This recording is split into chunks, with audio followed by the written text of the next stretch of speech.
All right, guys. So for this episode of Improvement, we have a special guest on today. His name is Hamza Ahmed. Thanks for joining the show, man. How's it going? Kamani, I'm very grateful to be invited into this. I'm doing very well. How are you? I'm doing well. Good to hear, man. And I'm glad that you could, come share this opportunity with us to help young men. And so I guess tell the audience about yourself. What would you want them to know about you?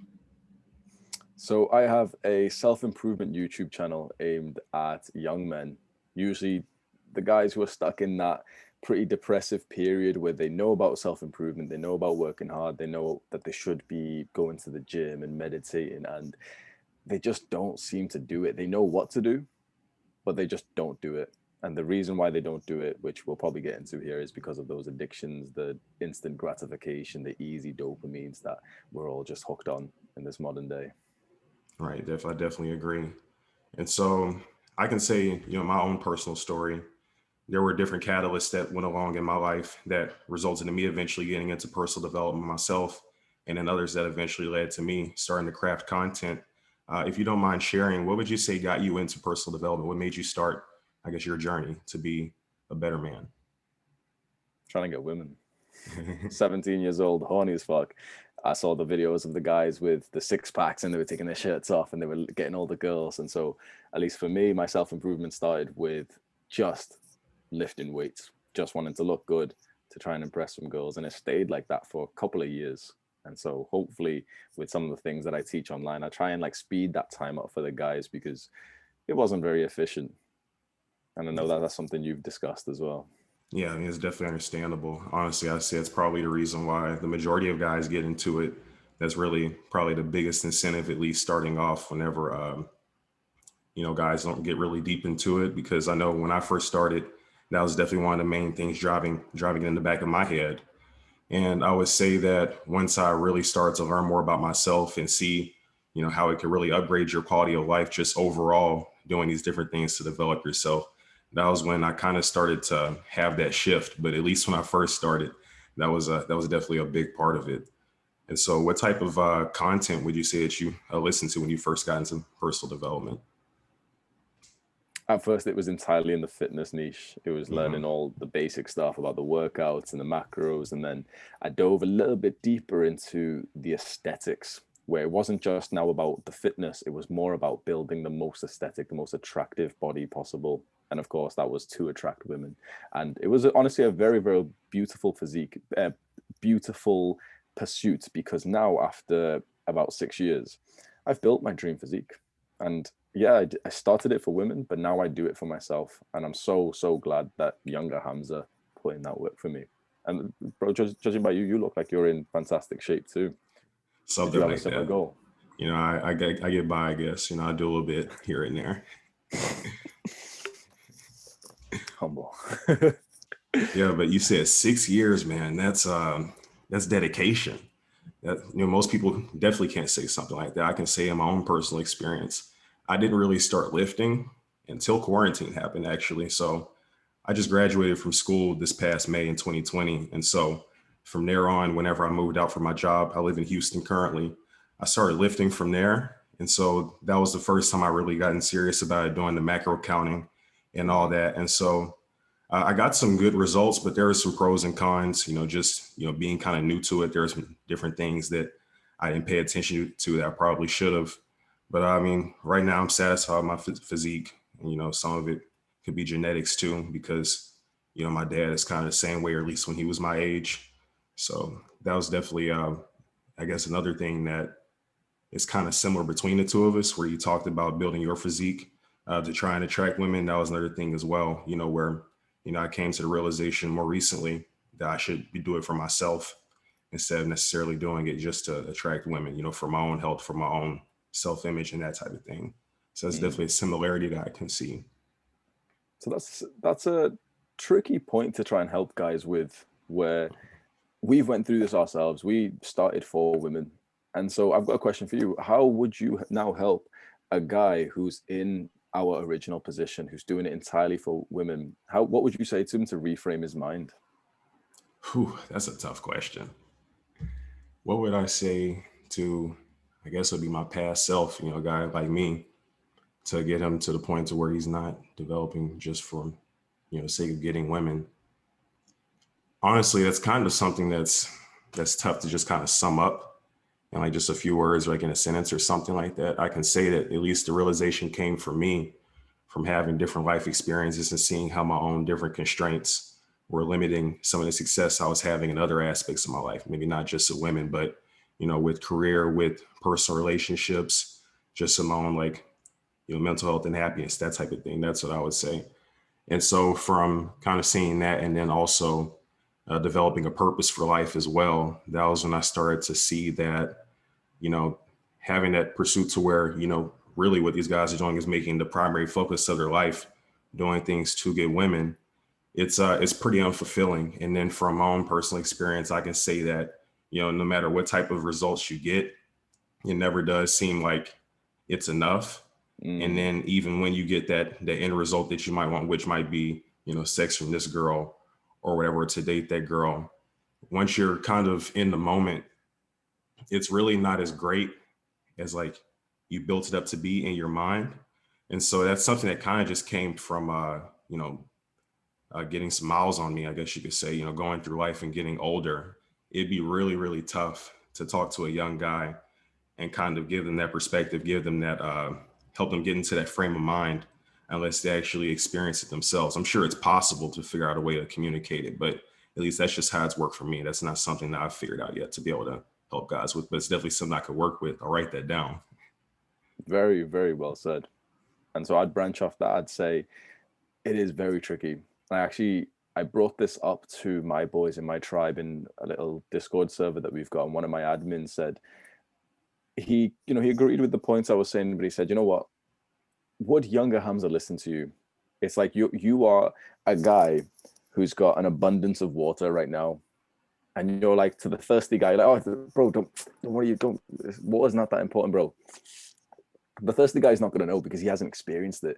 The thirsty guy needs to drink enough water to the point that he's already got the abundance of water. Then he's like, oh, water's not that great. Like, you only need enough. The issue is that the process of getting enough, like you said, is very difficult because that you will never really get enough of three things: pussy, money, and muscle. You'll never get enough. You'll always chase the pump. You'll chase the big sale. You'll chase the woman. You'll never get enough. And the only way that it will feel enough is when you reframe your mind and you start thinking, okay, why am I doing this? Because we could get real deep right now. You said, oh, eventually you chase the woman and you get her and it's never as good. That's because the woman was never the ultimate goal. Sex was never the real thing that you wanted. It was like the symptom. The real thing you wanted was what you thought sex gave you. And that's where we get into the weirdly like spiritual stuff. And it's usually something to do with like self-worth. It's always linked to how your mother or your father treated you. It's something to do with your own validation for yourself, because you think that getting this high body count gives you status of some sort. And that's the tricky bit, because then you're not even acting out of sexual impulse. You're not acting out of intimacy, out of wanting to connect to someone else and actually have a great experience. You're acting out of social influence, out of the social media thing of, everything's been so sexualized. You're acting out of that, and you're never going to be satisfied with that. That's deep, man. And yeah, I can definitely agree with what you're saying.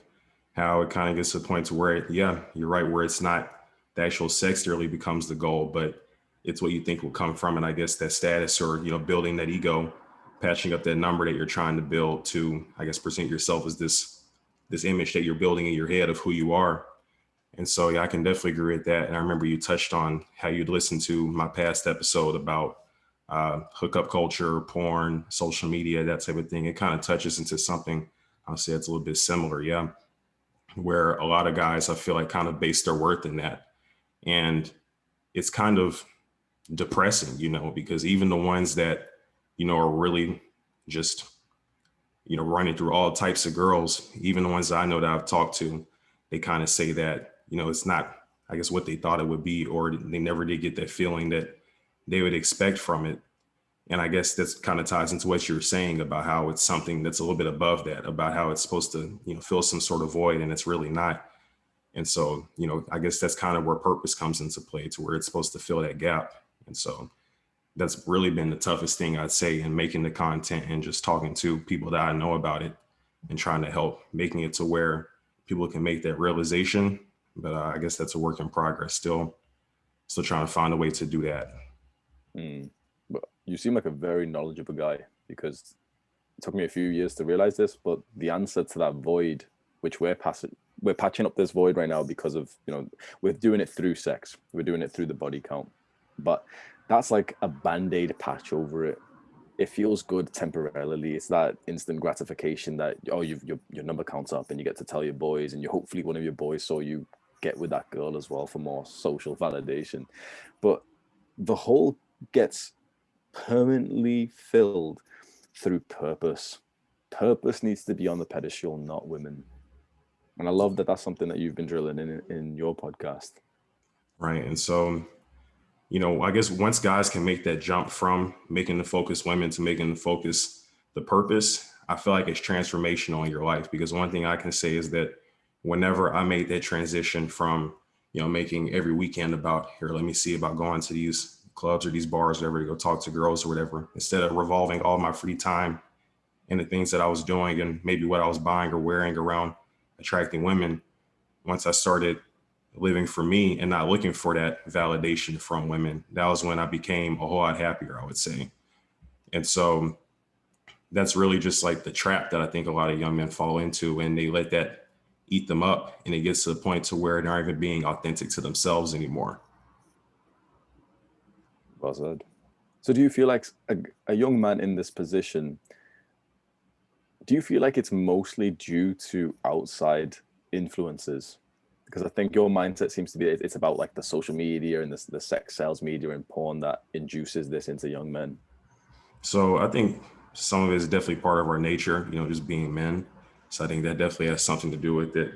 But the part that I would say where, the external, the social media culture, all that kind of contributes, is that it sort of magnifies it. It makes it to the point to where it's not just, the natural, I guess, visceral feeling that's within you already, but it's kind of magnified to where they, give this extra sort of intensity to it, to where guys go from just having, their regular sexual urges to where guys feel like they're pressured to where if they don't have sex with this many girls that are doing all these different types of things, then let's say maybe they're not a real man, or maybe they're uh, to backtrack, they're building their self-worth on that, and the social media aspect of it and everything is making things seem to where there's a whole lot more pressure on them, and that they have to fit some sort of mold, I guess, if that makes sense. Sorry Mm, that wasn't worded as eloquently as I wanted to, but hopefully that made sense. I agree. I'd say up until just about a month ago, I was completely the opposite. I was the internal. I was saying, no, it's because we're men. We've got testosterone. This is what we're supposed to do. And I see guys saying this, and almost a little bit like maybe offensive. But I think, you know what? You don't have enough testosterone for that. You're a modern day man. You've got 50% of the testosterone that your great grandfather has, and you're spilling your testosterone to the girls on Pornhub and on Instagram. You're not doing this out of testosterone. You're doing this out of being somewhat of like being manipulated by modern society, because you're seeing it sell on Instagram. You're seeing it advertised on every single movie, every single action movie. You're seeing it on TV, every single platform that we watch on a screen. Sex is advertised to you. It's the number one thing that we buy, because every product we buy, almost every product we buy, leads or is supposed to lead to sex. And so it's more that we've just been manipulated by this modern world, and it's the culture that we're in. I don't think it's the biological arguments anymore. Now, perhaps a few hundred years ago it would have been, because there wasn't much of that culture. In fact, there was like an anti-culture to the casual hookup. It was actually like a bad thing. It was something that was actively punished. Now it's something that's actively promoted. And so we want that promotion. We want that social reinforcement and that validation. And so now we're not even acting from our internal selves of what we want. We're not using our own drivers for action. We just want to get the Instagram likes. And now we've got a generation of people who feel unfulfilled and unsatisfied with life. Yeah. I definitely agree. And I can see how whenever you make your different points, it kind of touches on things I made episodes on or I'm currently working on episodes for. When you talked about how, with the ego portion of it, how it gets to the point to where, they're doing it for the Instagram likes and things like that. It's to a point to where they're not really, they're kind of basing their self-worth on things that are external. And it's something I talked about in one of my identity series episodes, to where we have to make sure that we build a strong enough identity to where we don't let societal expectations or anything external from us determine our worth. You know, doing things that are to develop our internal, like making sure that you meet your values that you think you should have, as a man, making sure that you're taking the actions that align with those values, things that you can all control. So that way, whenever it gets to the point to where something external happens, where let's say you get rejected by that girl, since we're talking about girls, or you don't get that job or you get fired from your job, your identity isn't based on your success with women. It isn't based on that career that you're in. It's based on character or whatever else that's internal that can affect those things. But it's all things that are within your control, not something external. Mm, very well said. And the book, The 7 Habits of Highly Effective People, I believe goes into this with some great detail, where all of the habit, it's not really habits, it's more like personality traits of effective people. They're all internal.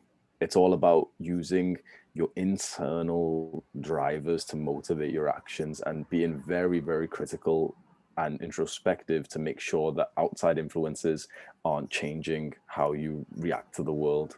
And this on it all really boils down to ego. You seem to know quite a lot about ego. Yeah, I mean, you could say that because it took a lot of work to, work on my own and kind of get to this point. Because, I mean, you can look at the content and you can develop yourself and everything. But at the end of the day, if ego is still a big factor for you, then it doesn't matter if you don't subscribe to these different parts of the culture. Let's say someone, makes a joke or something, or, says something about how you don't do hookups or anything like that, just taking any type of shots. Ego would have it to where that's something that bothers you. But the thing is, working to get rid of my ego, which I'm still doing.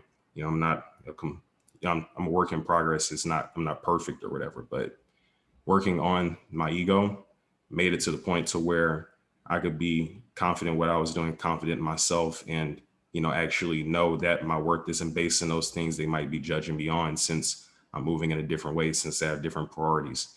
And that was honestly one of the I would say one of the biggest things that helped me to be able to make a jump in my personal development, finding ways to kind of suppress that ego. Because the thing about ego is that it makes it to where it clouds your true image of who you are. Whenever you have a big ego or something like that, it's kind of like I guess a shell or a mask, I guess you can say, to where you want to present this image and you're trying to also convince yourself that you're that person. But the thing is, if you're actually not that person, there are going to be points in time to where you get exposed, Mm. and that hurts more than anything. But whenever you actually know who you are, you know what to expect from yourself, and you know what you're doing, you don't really have different situations like that socially or in any other type of environment, because you have that self-awareness. You know who you are, you prioritize, and it's honestly a whole lot easier to move through life like that, I would say. Very well said. So let's say there's a young guy who's 21 years old right now, listening or watching to this, and he doesn't really grasp what ego really means. Like he's heard, the word ego, but he still doesn't really even understand what it means. What would you say? What is your definition and your perception of ego? My definition, perception of ego. What I would say ego is like this ideal perception of yourself, or maybe not ideal, but maybe in like a specific situation, that's probably your ideal perception of yourself. And it's the thing that causes you to avoid, what you perceive as embarrassment or anything like that, to kind of protect this image that you might have in that moment. And so the thing that I've been consciously trying to work on is, whenever I have those feelings, of, oh, I don't want to get, rejected, I don't want to get this certain type of result, or I don't want to try this because I might get embarrassed and this might happen. I think about how that's my ego talking, and how whatever it is that I might be scared or nervous to do, really probably isn't even that serious at all. And the only thing stopping me from doing it is because it might hurt that image I have of myself, thinking of myself as this certain type of person. And so I've really tried to get into the habit of whenever I, get that feeling in my chest, throwing it away. Because if you can do it in little small stuff here and there, during the day, like let's say you see a girl in the grocery store or something like that, you want to talk to, she's cute. Uh, Getting rid of that ego portion of you that's telling you I shouldn't go approach her, to protect your sense of self and not get rejected because of the potential of that, throwing that away and automatically just doing it immediately. And knowing that, obviously from the personal development that you're doing, that whether she uh, wants to talk to you or not has no type of bearing on who you are or your value as a man. That just means you just want her cup of tea. And plus, it's from a 5-10 second interaction. So that's, I guess, if that answers the question, that's why I say ego is that sense of self in the back of your mind that either makes you do things that are out of character or do things to protect that vision that you have of yourself.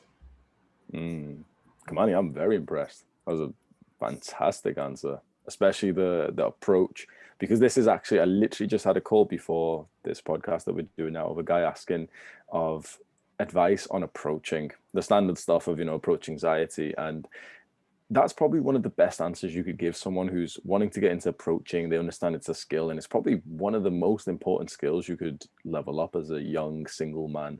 Not only is it good for the dating life, and it's probably even more effective than being on the dating apps, but that's how you'll actually make new friends, quality friends. That's how you'll meet new business partners. That's how, when you eventually go to that social setting, like the party, you're going to be like the life of the party if you can approach people and, put them into like a fun vibe.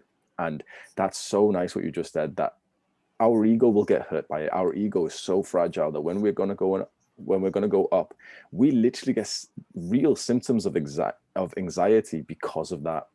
And all we're doing is just giving a sales pitch, an elevator pitch, a 10-second, here is what I can say to you in 10 seconds. If you don't accept this, fair enough. But our ego says, oh, wait, if she doesn't accept you in those 10 seconds, what might actually happen is, one, you'll never be able to reproduce again. And two, everyone around you will banish you from the tribe. They'll all beat you up for trying to speak to the woman. Our ego, it's like trying to protect us. But it's very similar to that lizard brain. It's like the anxiety where it just doesn't really understand how the modern world works. And the modern world has really messed up things inside of us, which probably were good for us hundreds, thousands of years ago. If I had to answer my own question and say what I would tell this younger man what ego is, I'd say it's your social identity. It's not your true identity. It's what you want people to think of you. And it's only the social side. It's like the external side. Although you feel it inside, it's almost only affected by the external. And so approaching, it gets scary because of the ego.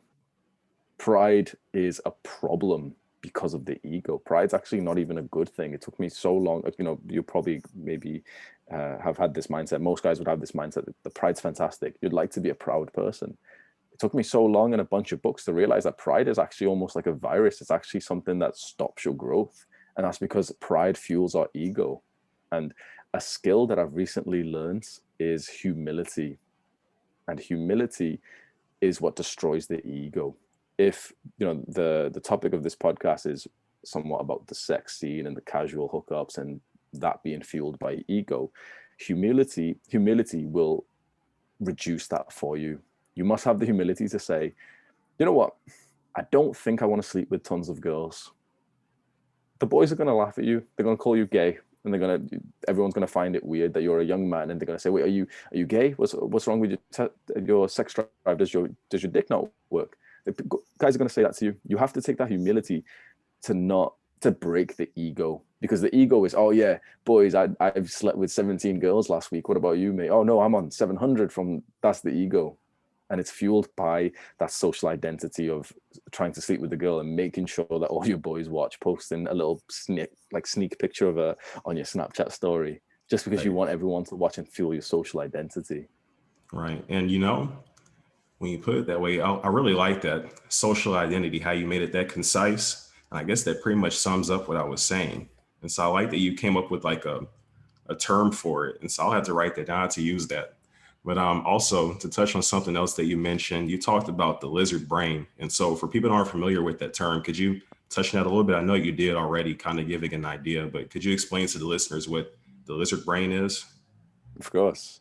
The lizard brain is the source of pretty much all of your problems. Now, scientifically, the lizard brain is the amygdala, and it's one of the oldest parts of the human brain. It's close to the brainstem, which means that the earliest humans, like our ancestors before they were, I don't know the real science, but the ancestors before they were like real humans, it was the part of the brain that they had. And it's what the part of our brain that gives us the fight or flight emotions. It doesn't exactly process things. It's not exactly the smartest part of our brain. Now, it kept us alive. It's the reason why we are alive today, because it would kick in when the saber-toothed tiger would come, and it would tell the strongest men, fight. It would tell the weaker men and the women and the children, flight, run away quick. And so that's why we are alive as a species. But again, modern society's fucked that up. And now the overwhelming majority of people have got anxiety symptoms because that fight or flight mode is almost always on. So the lizard brain is kind of like almost like a bro sciencey way of explaining the amygdala and the fight or flight mode. And so, for example, the lizard brain is the reason why you'll set the goal to work out 5 times a week. And after the first day, now it's Tuesday, you should be going to the gym today.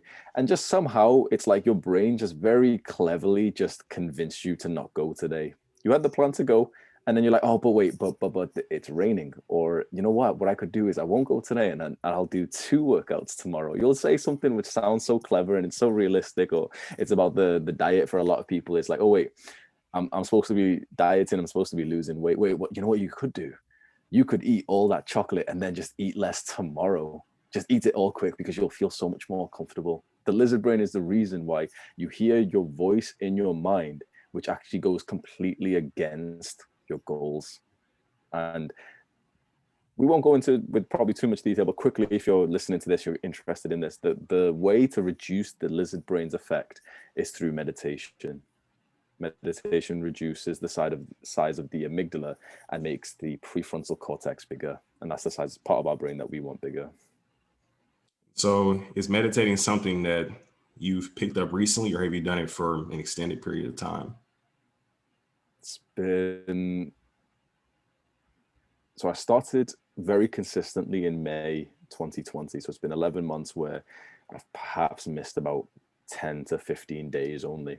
So very, very great consistency. And I knew about it for a while, but it was literally the lizard brain that just kept on stopping me from it because it was just making the excuses not to do it. How about you? Yeah, so I can say that I've dabbled in it on and off for the past few years, but I didn't actually start taking it really seriously until quarantine actually. And so, when I started my job and everything, I noticed how there would be plenty of times where I couldn't focus past, maybe 30 minutes or something like that. How I wasn't as productive as I wanted to be. How I was always distracted by my phone. And so to sort of build that mindfulness and be able to help me to get into that deep work mode and be able to focus on things like work and also the podcast. After I started doing that, that was when I really got serious about doing meditation. And so I guess you could say I'm kind of in the beginner stages of it, but for the past 6 months, right before I go to bed, I'll do it for like maybe 10 minutes, something like that. And so I've missed over the past 6 months, maybe about probably 15, 20 days. And so definitely not as consistent, as you've been, since you've been doing it for longer, but it's definitely, at least giving me some sort of benefits. And so I definitely want to boost that up and maybe get to the point to where I'm doing it in the mornings for maybe like a 20, 30-minute session, something like that. So I can definitely maximize the results that I'm getting from it. Highly recommend that. It's perhaps the best investment you'll ever make because it compounds like magic. Everyone's investing into stocks and shares and all of the normal stuff. Well, invest a bit of your time in meditation, meditate, or at least aim to meditate every single day for the rest of your life. And the trajectory of your two paths will change so much. And it links literally not just with what we're talking about in terms of the hookups and the ego, but it sounds a little bit insensitive, but honestly, any problem you have, meditating will actually help you. No matter what problem it is, no matter how unique you think you are, increased mindfulness. Mindfulness is what we gain through meditation. Increased mindfulness will actually help you with that problem. Yeah, I mean, I definitely agree. And so I guess to hop into a different topic. So I was curious about this. What got you interested in starting a YouTube channel and making content for young men? So YouTube in itself was always the go-to career slash business for me. Mhm. I made a Minecraft gaming channel when I was like 13 years old. That was my stuff. I was dropping kids on Minecraft. I was uploading the videos in like all caps, clickbaits and stuff. And I Mhm. love the process of it. I love the creative outlets, and I love like the mechanics and everything about it. It's always been for me. And for since I was about 13, I knew I was going to do YouTube, but just never really started. Didn't really know what to do it on. I was going to do it onto fitness videos, and the lizard brain just kept on convincing me that I wasn't ready, that I wasn't good enough, that I needed to build the most ideal physique first. And so I put it off and off and off and off. So eventually I just started posting the videos, and I was just throwing like spaghetti on the wall, just seeing what stuck. And so a lot of it was just random videos at first.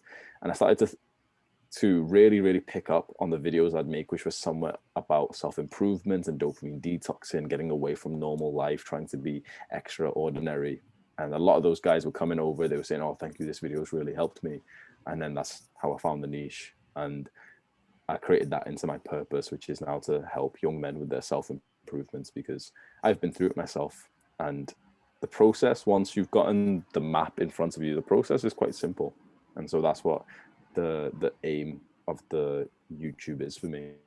How about you with your podcast? So I guess you can say it's an interesting story.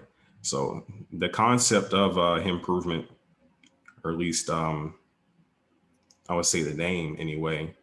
I started doing content. I would say my junior year of college. During that second semester. So this was like early. This was like early 2019, something like that. And so back then it was really just about productivity, things like that, kind of like Andrew Kirby type of stuff. And so the sad thing about it is that I only did maybe like 2 or 3 videos, and then midterms and everything came up, and then I eventually just never got back into it. But of course, after graduating and everything and moving out here, and once I started working, I kind of came to this realization, for pretty much the whole 4 years, even before that, the whole purpose of my life, everything I've been working towards was essentially to go to college, get the degree, and get the job. And then, you're pretty much supposed to be set after that, or at least that's what I thought. And so I thought that that was the whole purpose behind everything that I was doing. And so after kind of just being a cog and working through that for, the first 2, 3 months of the job, I was just kind of thinking, wow, I have pretty much the rest of my working career to just do this. This is what my life revolves around. It was pretty much all I did. And I didn't really see that I was offering a lot of value, to the company for one. And then also it really just wasn't fulfilling personally. I feel like I wasn't really doing anything. And so in the meantime, of course, I've been doing my own personal development. And I figured that due to the fact that it was something that I was extremely interested in and like to watch videos about, study, and even journal about myself, I figured, why not share what I know with others in my free time? It's something of value that I can do and I can use as like a creative outlet, make it into a hobby, and potentially maybe get some income from it as well, seeing where that goes. But that was really what got me into podcasting. And then what the reason why I chose to move forward with podcasting now instead of doing the YouTube like I did initially was really honestly maybe part of the lizard brain too, wanting to take the easiest route. But I figured that just doing the audio, I could be a whole lot more consistent with that. Just, pulling out the mic and just recording something and being able to type up a script, think about what I wanted to say and read it from the paper, as opposed to getting on video and then, having to worry about everything else from the image to how I'm presenting myself, things that probably aren't my strong suit, at least right now, at least until I work on them.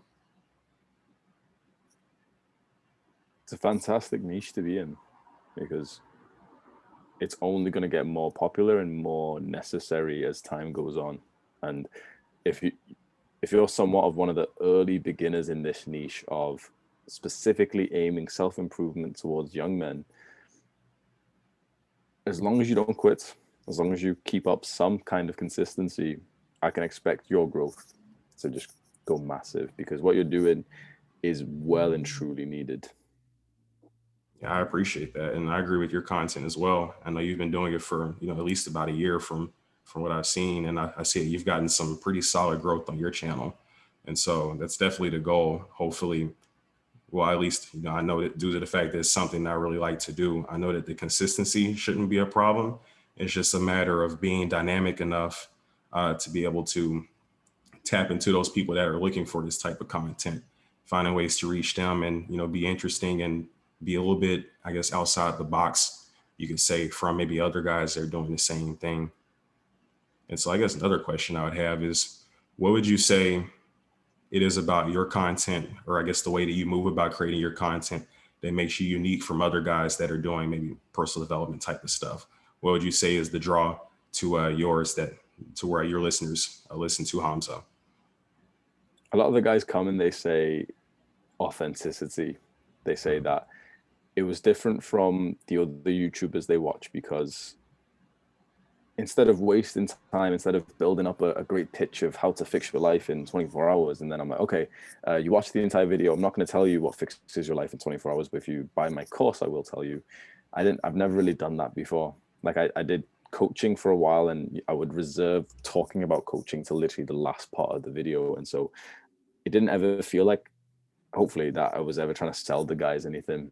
And every single script that I've wrote, at the top of the script, I copy and paste the same sentence, which is to write it for younger Hamza, not the audience. And so I don't speak to the audience. I try my best not to. I try my best to never say things like, hey guys, or boys, or anything. I aim it at you. Like I say you, I make it about you. I pretend that younger Hamza is looking at me right now, and I say, this is what you do. And I explain it in a way that I hope that he would listen to it. And I found that most YouTubers won't do that, because it doesn't exactly work so well with the algorithm and the format and the structure of the video. It's like a very nice like structure that the big YouTubers all use.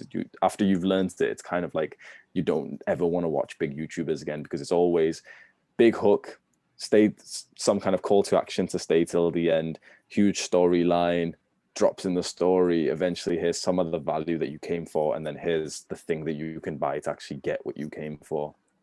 What I did instead was, instead of all this, start with the value. I try that as soon as the video starts, whatever the title was, I try and answer it straight away. I don't start with, oh, hey guys, thank you for coming to the channel, and make sure you like, comment, and subscribe, and check out my thing. It's whatever I wrote the title is. Literally the first few words that I say answers the title, because I'm speaking to younger Hamza, because I've been in this position of being in that self-improvement struggle, of that depression period where you're literally looking for the answers of your problems on YouTube. I've experienced what life is like for these guys who need the help the most. And I've experienced that exact vibe where not only do you hate your life, but you're searching for the answer. And none of these guys on YouTube are giving it to you. Every single one of them promises you something big. And so you've opened 10 tabs at once, and you're flicking through the videos, just trying to find someone to say the exact thing. And it's like you step away from YouTube, another day, 6 hours has gone by, you haven't done any of your goals, because you were just baited back into that YouTube dark hole. Because I've experienced that, I kind of know what that type of person is looking for, and what their specific internet habits are like. And that's how I try and aim my videos, that this person who desperately needs help, the moment they click on the video, the answer's there. And it seems to work pretty well. And I definitely see value in that, because definitely from my experience with big YouTube channels, seeing how you have to wait until like maybe the first 5 minutes of the video until you actually get the answer. That's definitely something that I hate too. And so I'm sure that your listeners definitely appreciate that, man. And, to think about it, looking at like your subscribers and everything, you have 2,400 young guys, that you gained in the past year, that come to you specifically looking for advice, looking for your input, and that really see value in the stuff that you're offering. So that's definitely a great thing. It's probably a good feeling. And, it's definitely something that I can aspire to get to as well, eventually get into numbers like that and more in the future. And I'm sure as, you keep on pursuing this and you keep on developing yourself and coming up with more content, the number will just grow and grow. Absolutely. Same for you.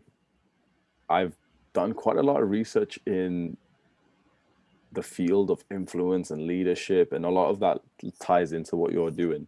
So some advice for you and any listener who is potentially considering doing what we do, which is, you know, some kind of content related to self-improvement, you being the leader to lead these guys to the path of self-improvement, to lead them to self-actualization.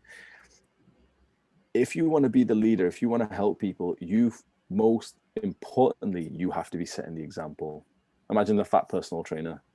Why would anyone book with him? No point. Right. Every single personal trainer is jacked. Every single personal trainer looks like the ideal physique for their clients, because we can only trust what we see.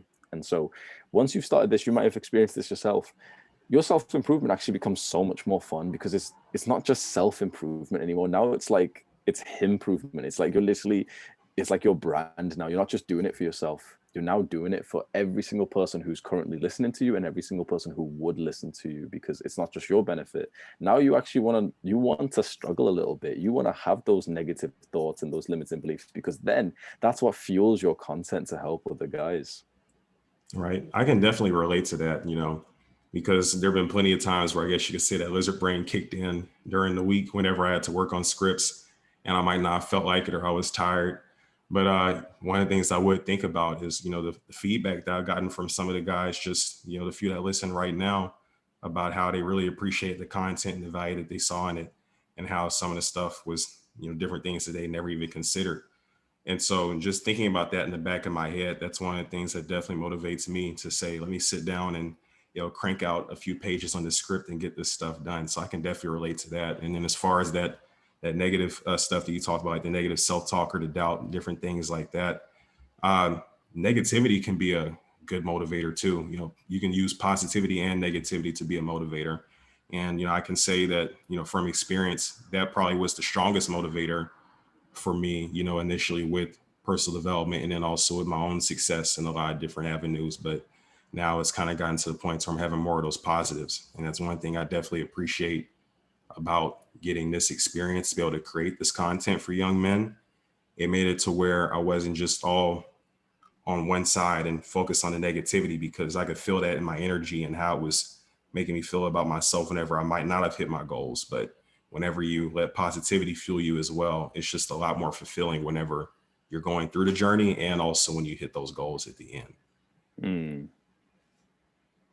You know, something that you're doing, and any young man who's listening to this or who's watching this, if you're creating content specifically for other young men for their self-improvements, you're fighting an uphill battle. What we talked about at the start of this podcast, we are in like this digital age of sex sells media that has corrupted young men, and what you consume is what you become. And you, Kamani, and any guy who's doing something like this, you have become like that speck of light, that little star in the dark sky, where you are now a piece of content online that young men can find. And hopefully you have become an influence for them, instead of them just being influenced by the Instagram models that they're just swiping on, and OnlyFans and Pornhub and all the bad shit. You've become an influence for them. That's powerful. Yeah, it's a good feeling, especially when you put it that way too. To know that you might be, the one bit of content that somebody is consuming that's different from all the other junk that they're getting from Instagram, Twitter, or whatever else, and that you can really be sparking some type of change in somebody's life. So that's definitely one of the main drivers behind me trying to make sure that my content is as good as possible, and also making sure that I'm working on my own personal development so I can offer more value in the end. Because, along with helping, young men develop their character identity and mindset, I have to develop my own as well to be able to teach it in the first place. And so that's a challenge in itself, but it's something I'm definitely working on. And it just gives me more motivation, because it's not just for me anymore. It's for the greater good, for the best interests of those men that are listening. And so, yeah, I just have one more question, I guess, before we wrap up. And so I would say, if you had to pick one trait or one characteristic you think is most important for personal development and becoming the man that you want to be in life, what would you say that it is? Fantastic question.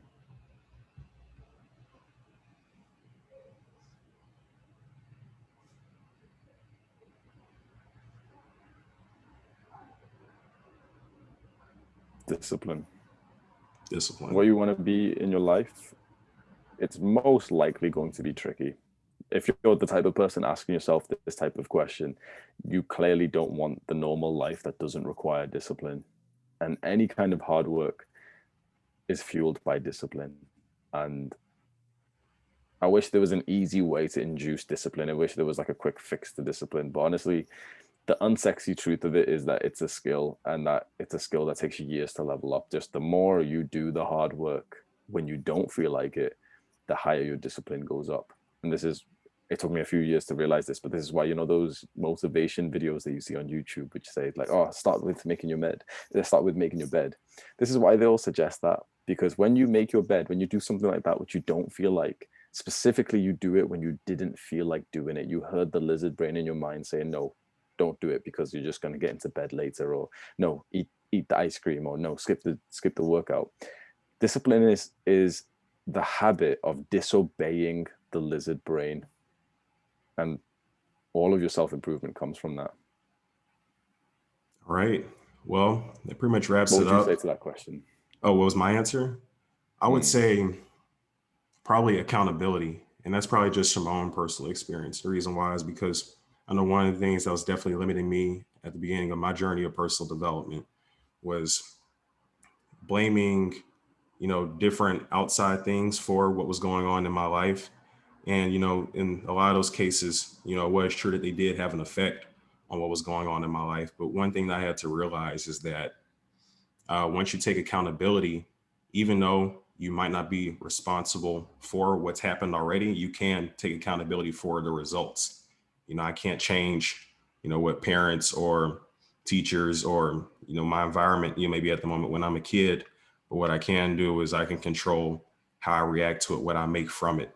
And so I would say, at least for me, the thing that was most valuable, that one trait that I picked up that I feel like led to the change and all the rest, was taking that accountability, knowing that despite what anyone else did or what anyone else said, I still had the opportunity to be able to control how I reacted to it and how I let it manifest in my life. Fantastic. All right. Well, I guess that pretty much wraps it up now. I really appreciate you coming on the show. Hopefully we can do something like this again. I really like your channel. I'll make sure to keep watching your videos as well. And so do you have anything else that you'd like to say to the listeners before we sign off? Yeah, boys. So Kamani's podcast is very, very high quality. It's linked below in the description. So I highly suggest you scroll down and go give his content a listen. All right. Thanks. I appreciate it. I'll make sure to put your YouTube link and your podcast link in my description as well. Okay. I appreciate that. Thank you for the chat today. All right. Thanks, man. Take care.